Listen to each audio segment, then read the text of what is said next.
Welcome to No More Desire, where we build a mindset and lifestyle for lasting recovery from porn. My name's Jake Castleman, and I'm excited to dive in with you. Let's get started, my friend.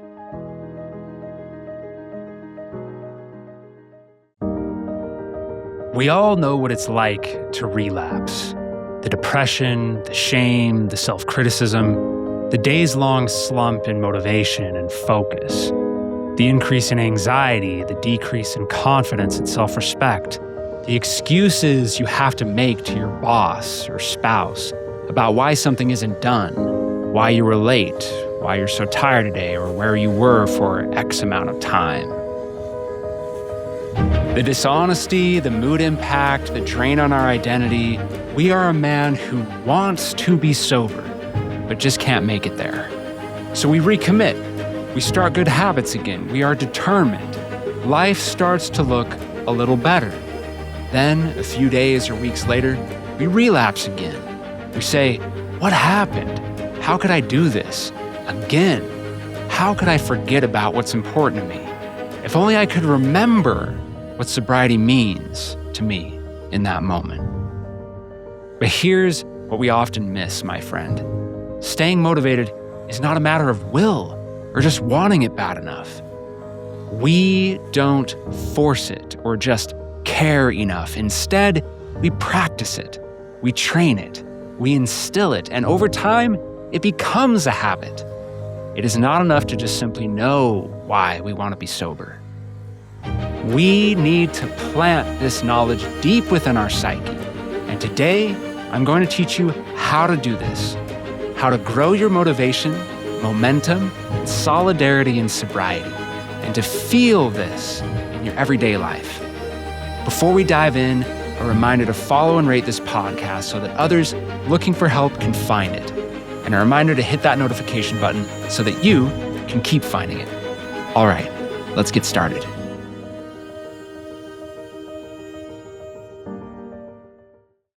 Getting motivated to stay sober is not about telling yourself, just stop, or I'm not going to watch porn anymore, or I'm going to be relapse-free for 30 days.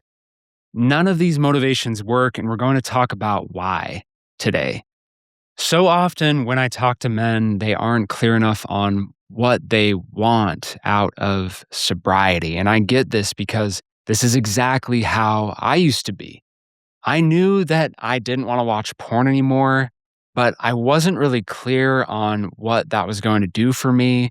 I didn't know what life would really look like when I was sober. And I had to discover that, figure that out, really give that thought, really work through that inside of myself. Creating motivation is both a mindset and a lifestyle issue. And I wish I would have known this a long time ago because I thought that either motivation was there or it wasn't, and I did not know how to cultivate it. I didn't know that the choices I was making on a day-to-day basis could make such a massive difference in whether I felt focused and motivated or not. And we're going to talk about how to build our lifestyle and our mindset today in really specific ways so that you can cultivate motivation and you can feel more focused on sobriety. Before we do, I want to make it clear that I am not bringing up any of this to tell you that you just need to be more motivated. What's your problem? Why can't you figure this out? Why can't you just care enough? Again, on the contrary, I'm bringing this up because so many of us don't know how to cultivate motivation. We think it just happens to us. We have no idea there are so many things we are doing every day that are sabotaging our motivation. And there are so many things that we could be doing that would grow our motivation. So, what creates motivation? Motivation is about momentum. Momentum, in part, is about how we start and finish our day. So I'm going to talk about that for a little bit. If I want to get sober, I have to have a morning routine. And this sounds cliche to you, probably because everybody tells you to do this, but everybody tells you to do this because it works. And this is foundationally what my sobriety is based upon. From the very beginning, 11 years ago, when I was suffering an addiction. I couldn't get out of it. I had actually relapsed twice. I was sober for a year. I relapsed, sober for another year. I relapsed. And I was like, how do I stay sober? This is what I decided I absolutely always needed to keep. And when I made this decision between me and God, and I said, I am going to keep this morning routine no matter what happens, no matter what anybody else says, no matter whether I'm on vacation or I'm at home, no matter whether my routine is thrown off or not, no matter whether I'm feeling really amazing that day and think I don't need a morning routine, or really crappy that day and don't feel like doing it, I'm going to always do it no matter what. And that is necessary for sobriety, to have that level of commitment. And that, again, that doesn't just happen, it's practiced. And it took me years to practice that till I finally came to the point where I was willing to accept, okay, I'm going to do this. So, morning routines. What do I mean by this? 4 things: spirit, mind, body, and relationships. So, each morning, you need to set aside at least 30 minutes to work on yourself and or serve those around you. How does this help with motivation? To get motivated, again, I need momentum, right? To gain momentum, I need to start the day with wins. I need to start the day with things that take effort and build my well-being or help me feel that I am contributing. Again, spirit, mind, body, and relationships. Let's talk about each of these. First, spirit. When I talk about morning routines and how I can never sacrifice a morning routine, this is fundamental. If I miss anything else, I have to always keep this going. This is spirit. So, depending on the person, this could look different. For me, this is morning prayers and scripture study, right? And that is a dedicated part of my life. It always has been for 11 years now. As long as I've done that, there are many other things that I've done for sobriety, but as long as I've done that, that has set a foundation for my continued recovery, my continued sobriety. So, this could be for you morning prayers as well. This could be meditation. This could be scripture study. This could be time in nature. This could be time for silence and mindfulness. Obviously, as someone who is Christian, as someone who is religious, I recommend the prayer. I recommend the scripture study. I think there's something that is beyond this realm to that is going to help you in your sobriety. And going to a higher power, going to God, is going to empower your sobriety. This does not mean you're not going to have to work. This does not mean you're not going to have to learn things about your mind and why you are suffering. What is behind your addiction? What needs are you not fulfilling? What kinds of traumas are behind your addiction? What kinds of experiences from the past are driving your addiction? What kinds of habits do you need to shift? What things do you need to change about your lifestyle? So again, we're going to talk about some of those, but spirit is an excellent foundation for recovery. The guys that I've seen maintain and stay sober long-term, they always have some form of that. Pretty much without exception, that is the case. So, mind, let's talk about that. This is emotion work. Okay, so specifically emotion. This is not mental. This is not like I'm going to do a puzzle, or I'm going to play a little educational game on my phone. Things like puzzles and things like working out problems to exercise your mind, that's great. But what I'm talking about specifically here is emotional regulation. I'm talking about emotional work, like journaling, like gratitude, or using the RAIL method that I teach men. These types of things, we need to do emotional work on a daily basis. So, body is another thing. This is exercise. This is eating. This is what do I eat on a daily basis, right? I need to eat a healthy breakfast, okay? If I don't eat breakfast, that's okay. If fasting works well for you, but starting yourself out with some movement, with some exercise, whether that's walking or dancing or lifting weights or going on a run or doing cardio. I love to lift weights. I am naturally prone towards anger. I'm a very intense person.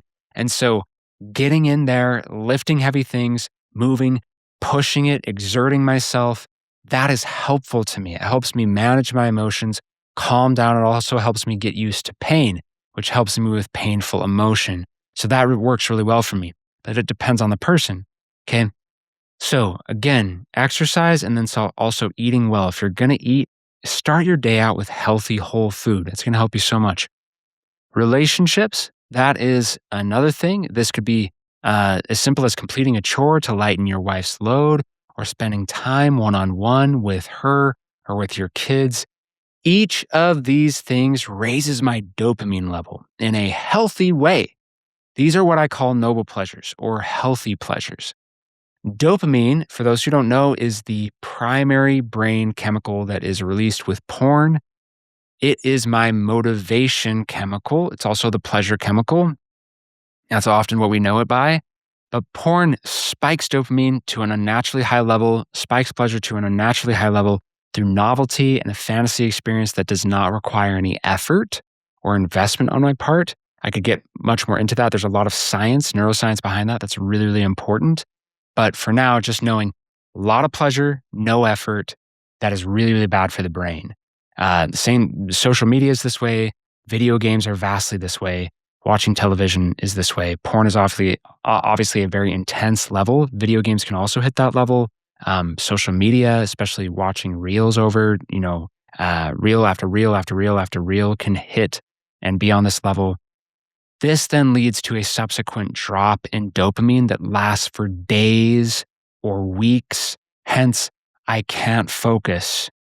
My motivation is decreased. I don't feel the desire to pursue. I don't feel the desire to live with purpose. I don't feel a lot of purpose in my life or a lot of drive, right? I feel down. I feel drained. I feel washed out.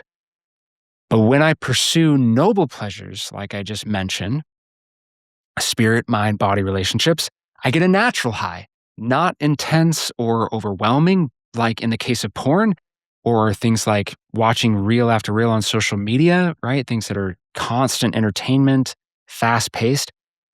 Not like that, but instead steady and healthy, which actually leads to balancing in my brain and an increase in my sense of well-being. It's better for my brain. It helps my brain heal rather than damaging my dopaminergic system.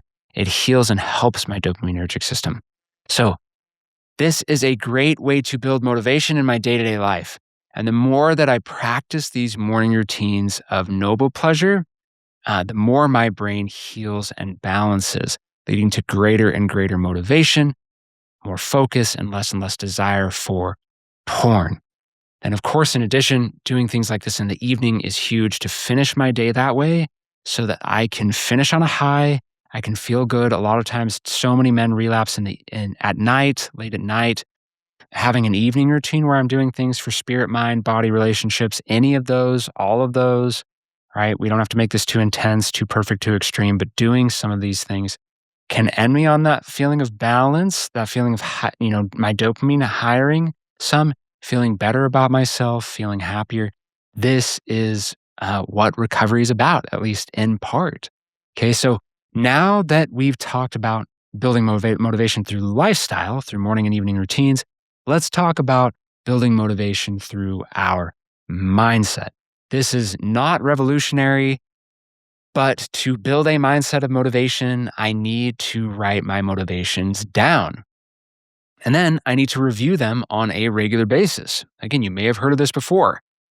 There are ways to do this that are not effective, and there are ways that are. We are going to talk about how to do this effectively instead of ineffectively, which would make sense. How many here have written down their motivations? Have you done this? Have you used a vision board or written a life vision or written down, here are things that I want and here's why I want them?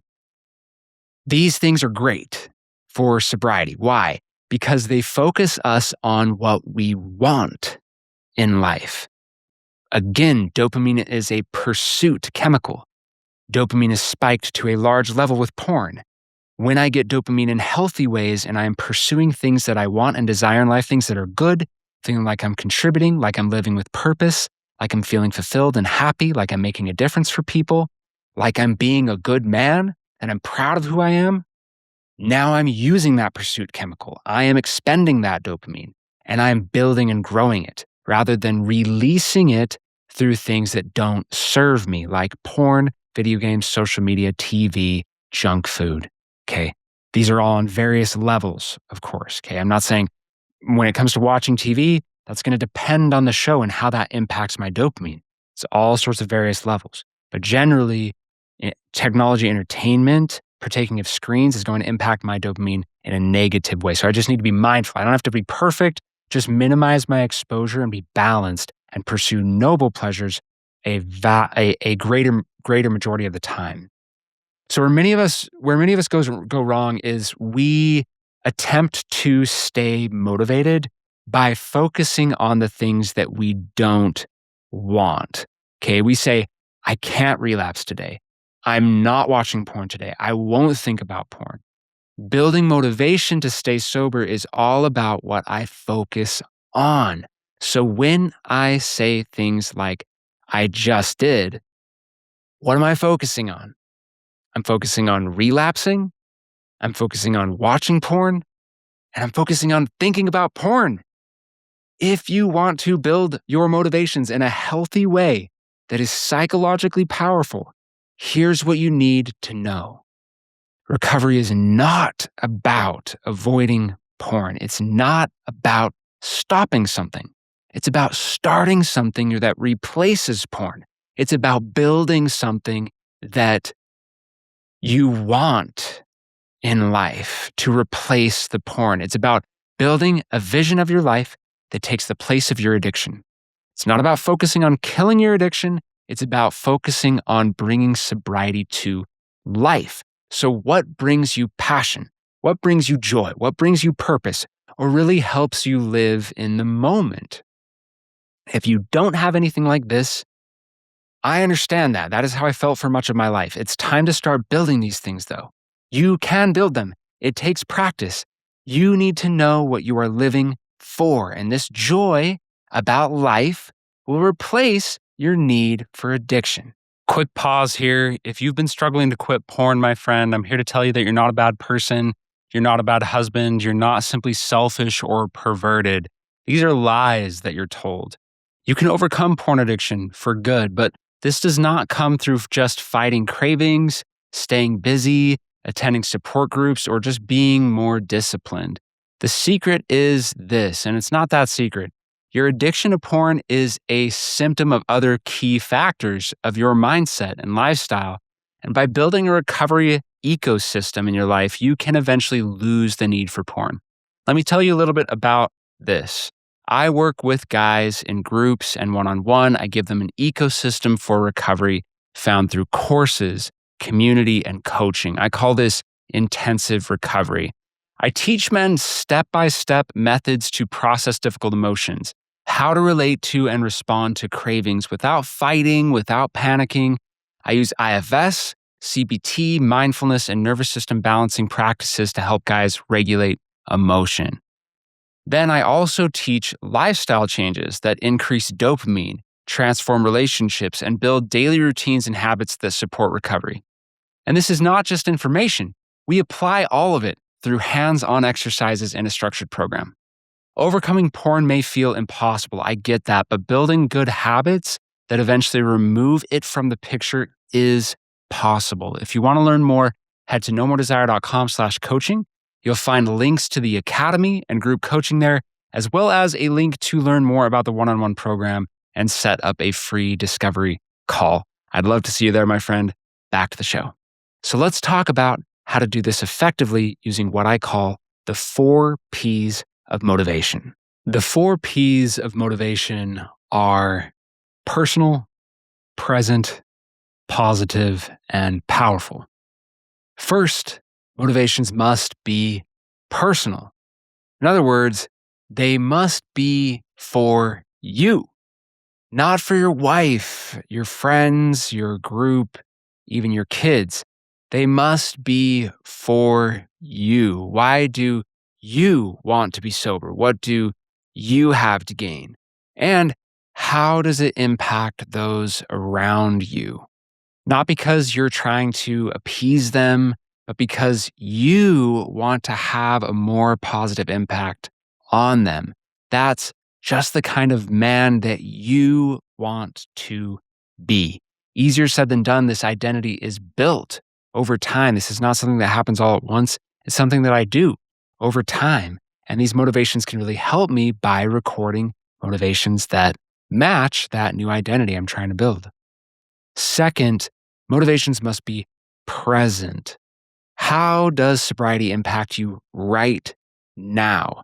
Not in the future, not so you can be different later, not so I can prevent divorce or stop myself from getting fired at my job. Okay, all these things are going to take place down the road. I don't have, my brain, especially when I've dealt with addiction, doesn't have a great conception of things happening down the line. That can be endlessly procrastinated, can be endlessly put off. My brain can say, that's not, that could or could not happen. It's happening down the road. I don't have a great frame of reference for it. But I do have a great frame of reference for what's happening right now and benefits I could experience right now. So, how would sobriety impact me right now? Today, this week, this month? What can I be currently motivated by? Third, motivations must be positive. Fear is often the go-to when it comes to motives for recovery from porn. Okay, we consider losing our family, losing our job, experiencing shame, feeling low or depressed, being disappointed in ourselves. We focus on all of this and expect it to motivate us to stay clean. But again, what are we focusing on? All these things we don't want to feel. Instead of fear-based motivations, we need to choose faith-based ones. What wonderful things will a sober life bring to me, to my loved ones around me? What peace, what connection, what purpose, what joy, what strength? And why do I want that? Last, motivations must be powerful. That's a very broad word. What do I mean by that?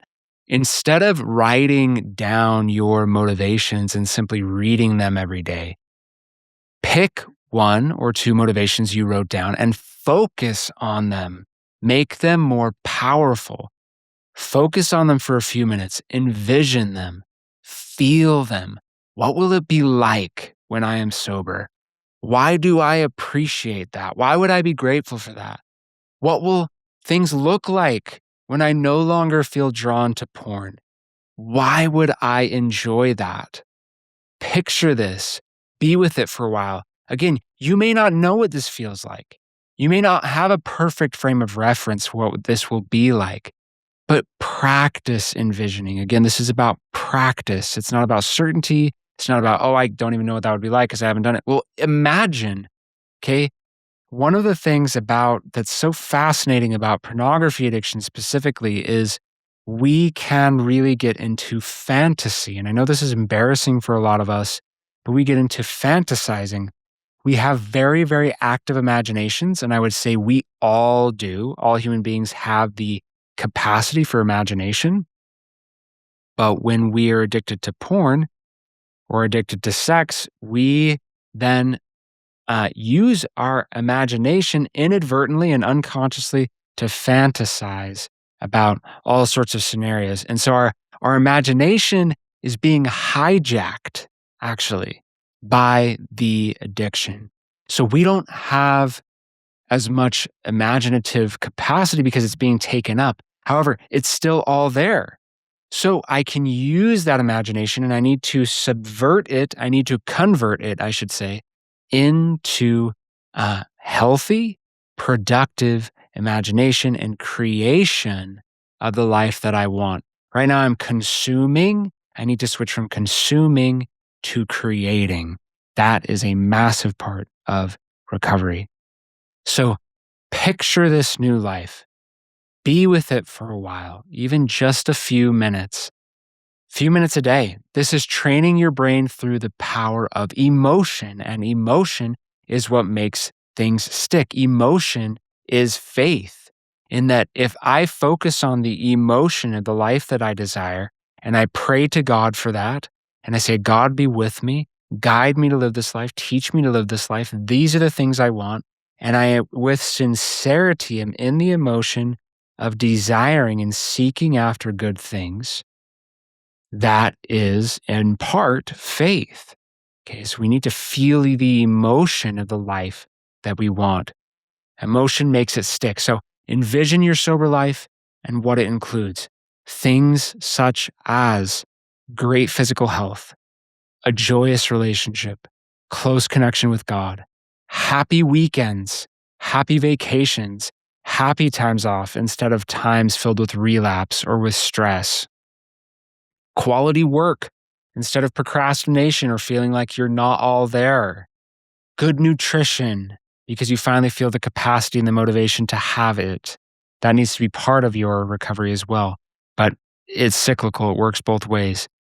Stable emotions. Once you have better dopamine, better serotonin, better GABA, and other neurochemicals, neurotransmitters are more balanced in your body and your nervous system, now you have more stable emotions. You have greater capacity.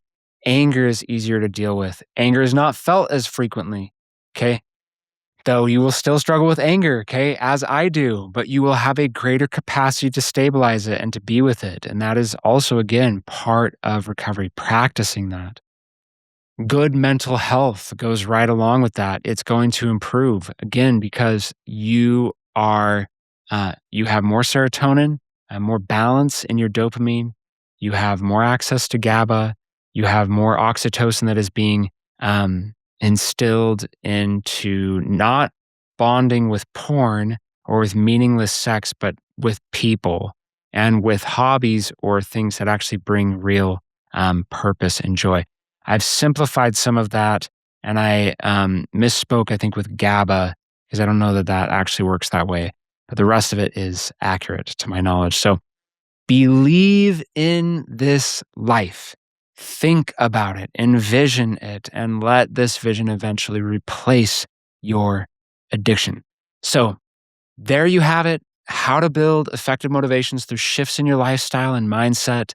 This month, we are working on our motivations in the No More Desire Brotherhood, June 2026, if you're watching this later or listening to this later. Okay, the No More Desire Brotherhood is a free online community. You can join for free at nomoredesire.com/community and get support there. If you want to take things further for a hands-on, powerful way to apply all of this in your everyday life, get step-by-step worksheets and exercises, have group discussions, right? Check out the No More Desire Academy. We have group coaching every week, group discussions, a private community, courses, hands-on exercises. To do all of this with reference to motivations, I have recovery motivations courses and exercises to go along with it. You can learn more at nomoredesire.com/academy. And if you are looking for a more in-depth, personalized approach, you can apply for a free discovery call to explore one-on-one coaching with me. Apply at nomoredesire.com/application. So I hope this episode has been helpful to you. I wish you incredible success in your recovery, my friend. God bless and much love. Thanks for listening to No More Desire. It's a genuine blessing for me to do the work that I do, and I wouldn't be able to do it without you, my listeners, so thank you. If you've enjoyed today's episode, do me a favor. Follow this podcast, hit the notification bell, and shoot me a rating. The more people who do this, the more men this podcast will reach. So take a few minutes of your time and hit those buttons. And if you want to take your sobriety to the next level, check out my free workshop, The 8 Keys to Lose Your Desire for Porn, or my free ebook, The 10 Tools to Conquer Cravings. These are specialized pieces of content that will give you practical exercises and applied solutions to overcome porn addiction. And you can find them at nomoredesire.com. As a listener of the No More Desire podcast, you are part of a worldwide movement of men who are breaking free of porn to live more impactful, meaningful, and selfless lives. So keep learning, keep growing, and keep building that recovery mindset and lifestyle. God bless.